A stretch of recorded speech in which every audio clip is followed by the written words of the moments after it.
Can you tell us what it's like to have a psychological disability and how it affects you as a college student? Well, the first thing is that it affects your life in several different ways. It affects your home life and your work life, and it also affects your educational life.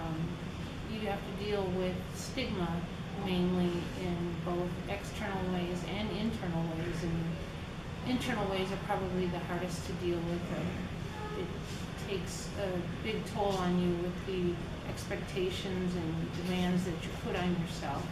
You also have to deal with external stigma in the ways that other people have expectations of you and the stereotypes that they hold of people with a psychological disorder. As far as being a college student,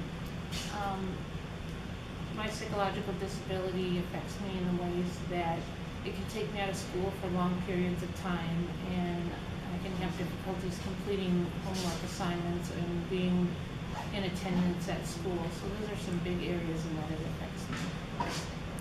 What can and does Inverhills do to support you and facilitate a conducive learning environment?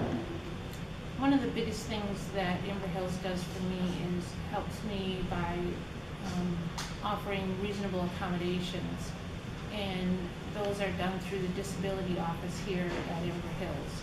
And I have those accommodations, and I only use those when absolutely necessary. Are there steps you must take in order to receive accommodations through our disability services? Absolutely. I have a well-documented disorder, and I had to go through my doctor's office and fill out paperwork and then take that to the disability office, and then as long as it was approved, then I received reasonable accommodations. How can we help others in need of assistance with disability resources both on and off campus? I think through these videos that we're making with Phi Theta Kappa, that we're helping to spread the word that there are resources here on campus, especially the Disability Services Office, as well as some of the other areas that we'll provide on this videotape, that there are resources out there and that you can take advantage of them, and they're there for your assistance. Could you tell us how coming to Inverhills has helped you accomplish your academic goals? Sure.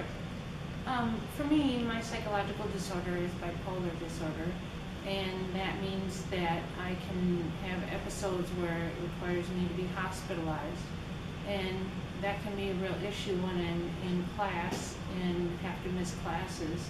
So for me, I've worked out with my psychiatrist and my psychologist a treatment plan where I haven't been hospitalized in quite a few years actually, but I do have the accommodation in case that is necessary. So by negotiating with my instructors and having that accommodation on board, if I do need it, I do have it, so that if it becomes necessary that I do require hospitalization, that if I'm taken out of my classes for a period of time, that I have the ability to, like I said, negotiate with my instructors and be able to get back on board in my classes when I'm able to return to classes again. And just knowing that I have these accommodations on board, should I have to use them, makes me much less anxious about coming back to school, and much more comfortable about the whole situation, so that, again, if it's necessary to use them, they're already in place because I've already worked it out with my doctors and my instructors.